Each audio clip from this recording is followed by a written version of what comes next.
Hello and welcome back to SHS Live Podcast. We are so glad to have you here again. We are here with two amazing people, Loxy and Connie Mateos. I am Sara Loredo. And I'm Ramses Iruso. I am Edu. And Connie Mateos, tell us more about you. Okay. Hello, everybody. I am Connie Mateos. I am religious of the Sacred Heart. I was born in Mexico City, but I live most of my young life in Monterrey. And now I am working here in the Sacred Heart School. Well, not in this one, exactly, in the network of Sacred Heart schools in Mexico. Now, Alexi, can you introduce yourself, please? Of course, my name is Aloxel Ortigosa. I'm an ex-student of the Sacred Heart School. And well, actually, I'm studying engineering and manufacture technologies in the Politecnica University, Universidad Politecnica. So, well, actually, that's all. And I mean, we've known that you were an exchange student to Canada for a year, right? No, for only a month. For only a month. And I'm actually really interested in how was that month where you were in Canada. I mean, there must be a lot of cultural shocks in there. And I mean, what was your point of view for being a Mexican person who just went to another country really different with even a different language? And how could you how explain it? Get into that country and okay. Yeah. Well, long story short, I've been studying English since I was a little kid, but once you are there, the first contact with a native speaker, I was in Tim Hortons there, and I was like, oh yes, I want a cheesecake sandwich and a cheese sandwich, a Coke, yes. And then the person there told me, and that was only the thing I heard. You want? And I was like, what? And what? And I said, I want turkey, bacon, cheese sandwich, and I was like if I never study English. but then I was like, a teacher told us, no, you go and can I have a French vanilla coffee and a chocolate chip muffin, please? And okay, yeah. And then you go next day, can I have a French vanilla, please? So first of all, it's very difficult to be there because you know the accents of people here in Mexico. I know how Mexicans speak English, but not how Korean speak English, because where I went, there are a lot of people from other countries like Korea, China, a lot of countries, not only Canadians. And well, I used to live with 2 Chinese people and with 1 Korean. And like you said, the cultural shocks were a lot because we have, as Mexicans, we have a different creativity as the Koreans, because you say, if I have this problem, I can solve it in this way or in another way. But they are so close that if they have a problem, for example, that you need to write something and the half of it is correct, but the other half isn't, they go to another page and start doing it again. Writing all again. Yeah. And I was like, if this half is okay, I break the page and start writing in the other half. Yeah. And they were like, nope. How do you thought that? And I was like, I don't know, I only do this. So there are a lot of cultural shocks because our creativity, we have our feelings as Latins, as people that used to live here in the south of America, because we are North America, but we are considered also South. We are a lot more brighter than people there. They are very serious. They laugh, yes, but not as we laugh. As much We as are we- like, ha ha ha, make Nice. noise. Yeah. And they're like, ha ha ha. like, And that's all. So yeah, there are a lot of cultural shocks there.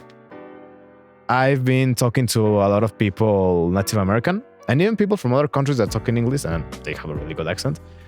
And they like have a lot of modisms here from there of United States, for example. And I just go like, what? And for them, it's actually something really common, but for me, it's difficult to understand because I must like go to the Urban Dictionary on the internet and type the phrase, and it says like, oh, it's mean like that. And I was like, what? Yeah, there are a lot of slangs that we use here that we can translate them Yeah. into English, and there are a lot of English English. slangs that We can Yeah. they understand. use that when they speak, we are like, yeah. Yeah, of and course I also understand. like don't know when what happened, expressing but yourself yes. in Yes. something. And when I think expressing- that even here in Mexico, we have like a lot of modisms. I don't know if, for example, there are words that we say here in San Luis that aren't used in other parts of Mexico, just like the south or the north. And you, Connie, that have lived in like so many places, can you tell us like words that are not like used in other parts, or how you felt about that? Talking about English speakers, for example, you can find some difference between London and United States, for example, like trousers. You can use different words. Well, there are a lot of words that you can find different. For example, trash, or in trash is in United States, ¿verdad? I think so. Yeah. Trash. Yeah. In London could be Garbage. garbage. Yes. Or Yeah. they Yeah. are different Yeah, words, but I don't know more words in Yeah. English. I know a lot of words in Spanish, yeah, but and- not in English. And as you said, there are a lot of words that, for example, in British and American English, there are a lot of differences. Not only in the pronunciation, like for example, water in American English is like just water, and in British is like water or something like that, like water. And plus, there's also a lot of like another example of words that just change like it has the same meaning but change the word. Is, for example, police is used in British, and cop cops is used in American. So it's better to say in the United States, let's ask a cop and not let's ask a police, for example. No, for example, when I was in Marshall's making some stuff, buying things, I wanted to go to the washroom, and well, they touch us that is bathroom. But I went with an employee and, hey, where's the bathroom? And the what? Because Halifax has a more British accent. So it was like, what? And I was like, the bathroom.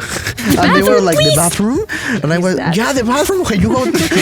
And they need to go. the washroom. And I was like, I don't know if it's bathroom, washroom. I only want to go. Take me there, And they please. told me that, the washroom is there. So, Yeah. Yeah, and also what you were telling about the accents, I think that they vary a lot within countries. For example, as Mexicans have like an accent, and then people from South America, people from Europe, people from Asia and Africa, and like all the other continents and countries. So can you tell us like more of those things you have experienced with different accents? A lot.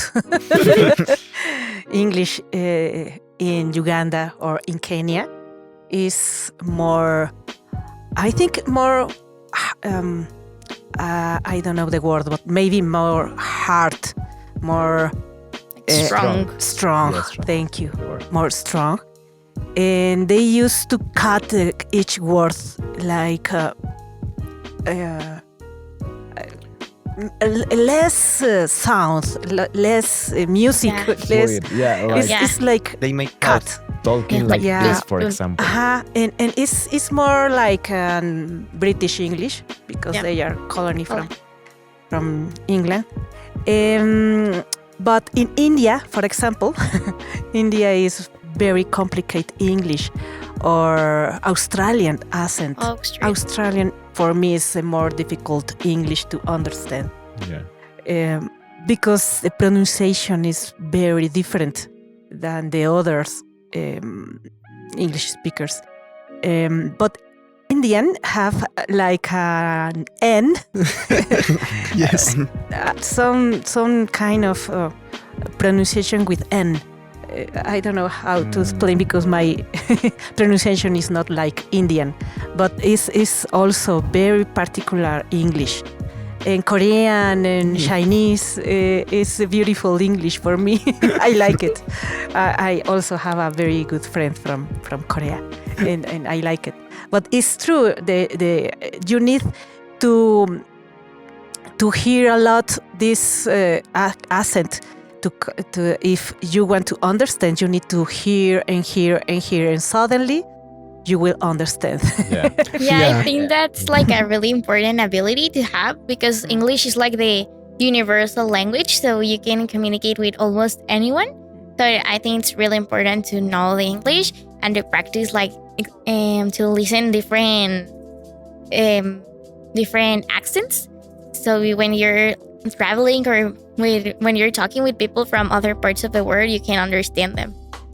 Oh, and even though you'll know how to speak English and you know how to hear English, it's really hard when you are talking with other people from another countries because like I just said, I used to live with two Chinese and one Korean, and the R and the L they were like I'm gonna buy some wallet, and I was like what?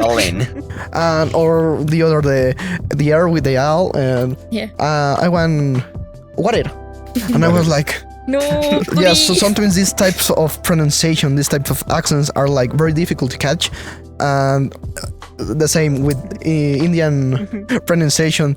I used to go to a Starbucks, and I was like, "Can I have a matcha, please?" And of course, what do you want with your matcha? And I was like, wow. No, I only matcha latte, please. Of course, do you want anything else? And I was like, no. But then they start like this, like as you said, this kind of music in their pronunciation that it's very particular in their Indian language. For me, it was the most difficult pronunciation that I ever had. The Indian one, because sometimes you can hear it very well, but sometimes not.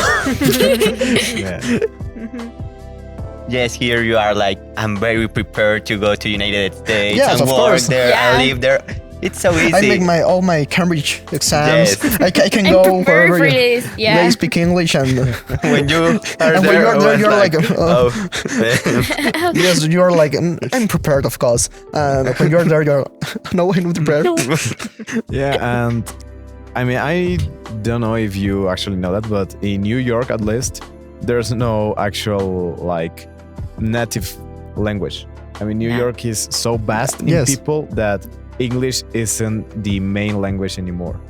I mean, so you can in New York you can find people from China, from Korea, from India, from Mexico, from Australia, from from all parts of the world. Yeah, from all kinds of places. Well, it's because actually in the nowadays with this worldwide connection, globalization, we have like a lot of communication with other people, with other countries. So, like I just said, I don't think it's only that I know how to speak English. Is I know how to hear English from everyone. Yeah. Because you hear these different accents from everyone as Mexicans. Sometimes in the north, in the south, or here in San Luis, you can hear someone talking in a way and other here in San Luis. Yeah. So you need to be like this ability to hear and to understand what the people are saying. Yeah, even in your same classroom, you can find like a whole variety of people, like people who speak with. I have a classmate that she speaks with like like a Russian accent. I don't know what she does that, but she pronounces like really strong the R's. Yeah. So it sounds like a Russian accent. And I don't know why she does that. But well, I think that's very beautiful because well, it will be very boring. Yes, actually, that all the people has the same accent because well, for example, the Indian people that well. I know that he's from India because of his accent, or Chinese, or they have this like identity of their own country, and they're speaking English. That it's a universal language, but they have like this where you can catch you're from some country, so they have like an essence of their own country, but in a universal language. Yeah, and I mean, I have a question for you two.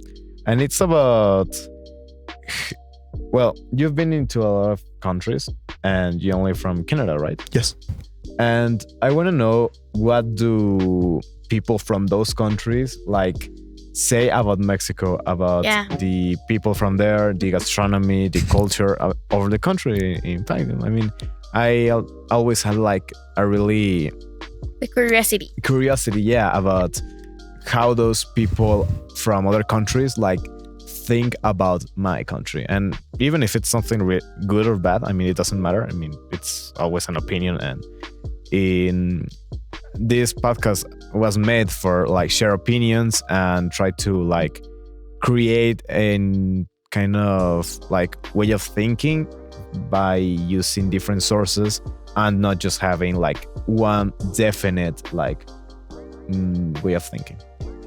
I was working in Uganda with students in high school, for example, more or less high school because they are different grades. But when I introduced myself and I said I am from Mexico, they asked me, "Wow, in which state of United States is Mexico?" I said, "What? No, it's a different country." I took a map and I showed them. Oh, I didn't know. They really doesn't know about Mexico in Uganda. But for example, in Korea, they ask me about. They know that Mexico is a very rich country. I'm talking about culture. And they said, please share with us more about your identity, cultural heritage, about original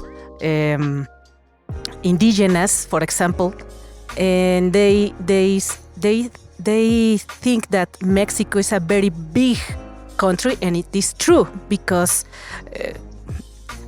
Korea is a small one. Yeah. If you can Plus see. It's divided by two nations. Yes. Or for example, in Uruguay, they ask me also how all the Mexicans did, because we can keep our original culture, but in Uruguay they don't have indigenous. They lost all the population before because they're native. They don't have a native people. Yep. So they said that Mexico is a beautiful place, a beautiful culture, and they said it's amazing how Mexico can keep all your history before Spanish people come. That is true. Not everywhere in Latin America they don't have all this richness. I think. And it's actually kind of sad to know about how different cultures and stuff, like, they aren't with us anymore. And I mean, the cultures are something that must be preserved here in humanity because it's our origins, and it's something that some countries, unfortunately, like, try to hide from the new generations.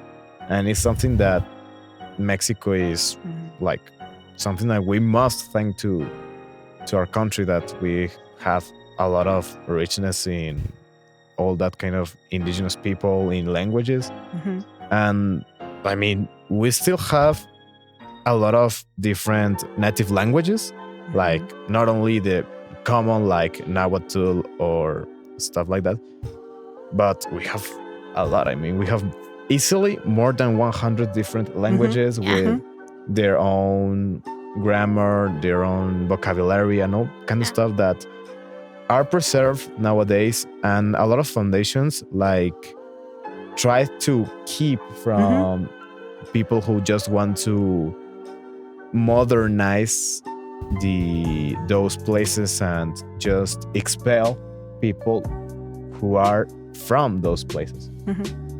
What about you? The same question I asked Connie. Well, for example, the same with Koreans. They were like impressed with our creativity. The avocado. Here, I don't know how, but it's like 40 pesos a kilo. I don't know. But there, It 40 has ups pesos. and downs, but Well, I don't know actually. Really? But if here in Mexico a kilo of avocado is in 40 pesos, 40 pesos there is only for one avocado. yeah. So they were like, it is really that in Mexico the fruit and vegetables are very cheap, and I was like, well, yes, I think so. I don't know. When I leave Mexico, the tomato was expensive. It was 20 pesos a kilo. And they were like 20 pesos a kilo, and they were like very impressed with this culture, because we have a lot of climate. We're very rich in too many things, and they were like, where you live, it is. It rains.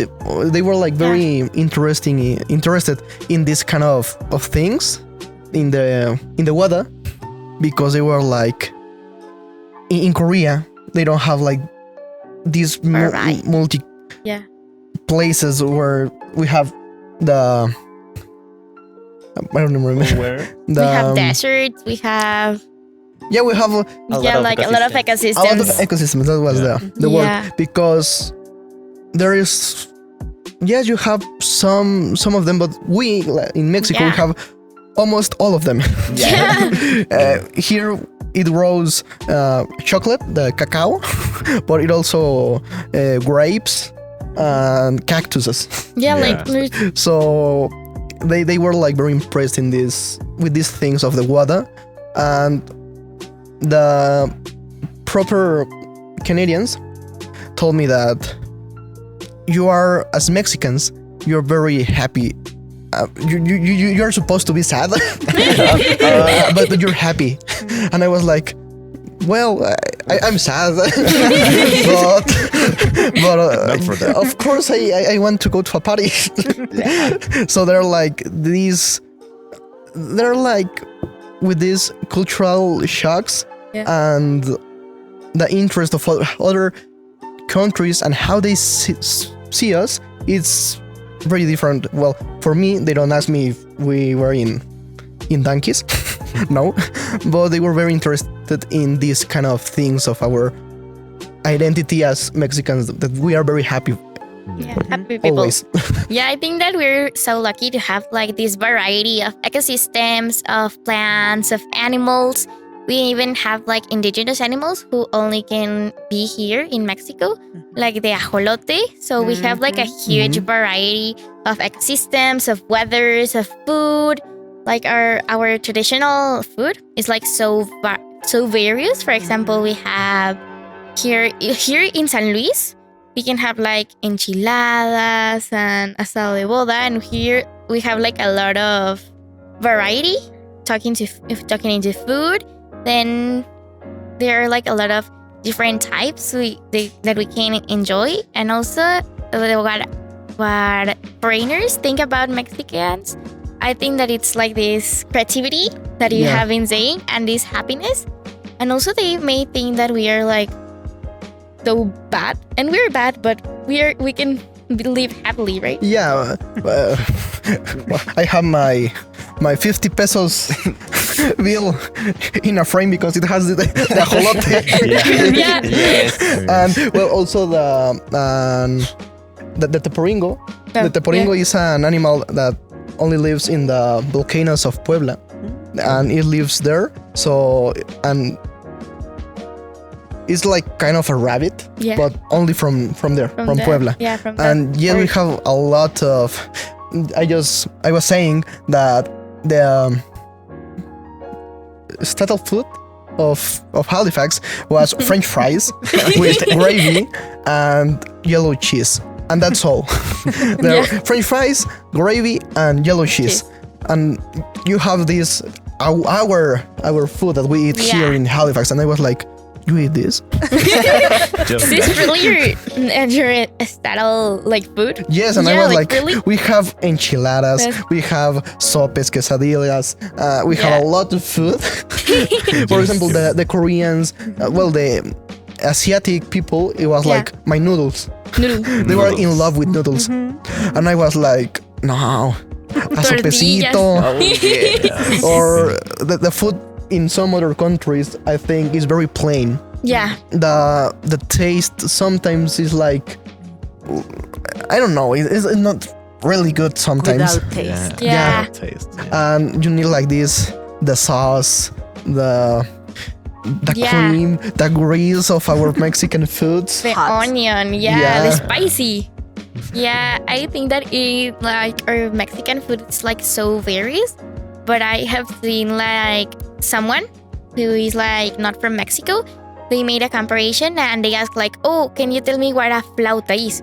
And they said, oh yeah, it is like a tortilla and you can put like chicken or meat or anything on it, and you like roll it and you like fry it. And then, oh, okay, thank you. And can you now tell me what a quesadilla is?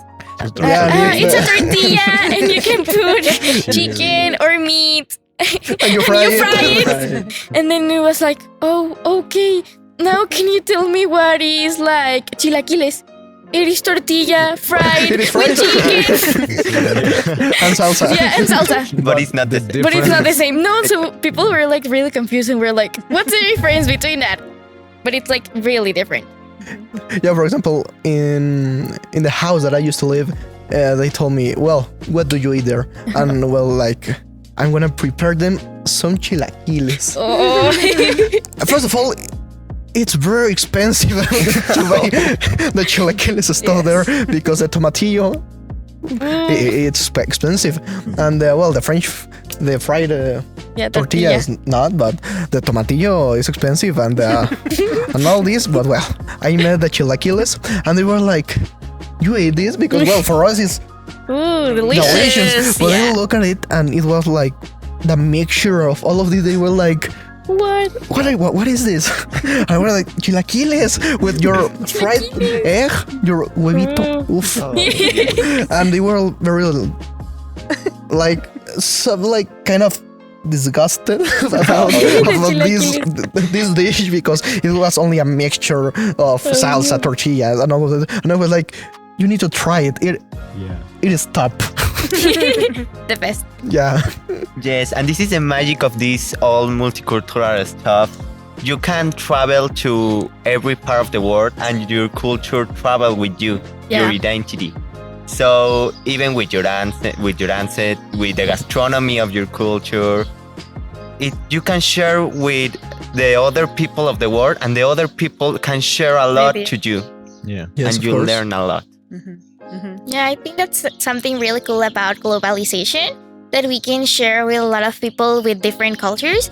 We can like make richer our cultures to learn things about other cultures. For example, like talking about the Asians, I think that we should learn more about their kind of responsibility. They have this like feeling. Yeah, I think that we should be more like them in that sense, and they could learn from us to be a little bit more relaxed, because life's not just about order. Like you were telling about the chilaquiles. I think they couldn't like imagine we ate like a lot of that like combined, and I think that they were disgusted for that. Yes. Yeah. Yes, I think we need as Mexicans a lot of civic culture. Yeah. And because when I was living in Canada, when you go to the street, if you don't go to the other side of the street in the place in the corner, you have to pay like $100 because of that. And here in Mexico, we can cross in every middle of the street. So when I arrived here again, I was in Carranza, and you have the red, green, this thing that you can pass. And I was like at light, and I was like waiting for it to be green, and it was green, and I just passed because in Canada they respect a lot of this city culture, and in Canada, the car, if you're gonna walk, they stopped. So I was like, so I was like trying to cross the street, and the car, and I was like, okay, this is not Canada, this is Mexico again. Yeah, like in Mexico, we have to like turn to one side, turn to the other, turn to the other. Maybe like a crazy car would be coming, so you have to be really careful crossing the streets. Yes, no matter if it's just 1 cent. Yeah, you have to look to all the places. Yeah. And Connie, is there any like Christmas message you wanna give us and give the people who are seeing this right now? Yes, for sure. For everybody, all the people who is following us. Just to say that this Christmas, I wish for everybody, all of you also, just to keep in your heart all the love that you received during this year, and try to nourish with more peace and memories where you can feel the presence of God. I think Christmas is time to keep all your hope going out, sharing with others. I hope for everybody, I hope you can feel the presence of God in your family, in your heart, and also in the creation, the nature. Thank you very much. Merry Christmas, everybody. Thank you. I think it's really important to have God present in our heart and in our families, and to share our love and joy with others. Thank you very much to everyone for being here today. I hope you enjoy being here with us, and I hope that you that are watching us enjoy the video. So thank you. Thank you. Thank you. Thank you. Thank you. Bye. Bye. Thank you. Bye.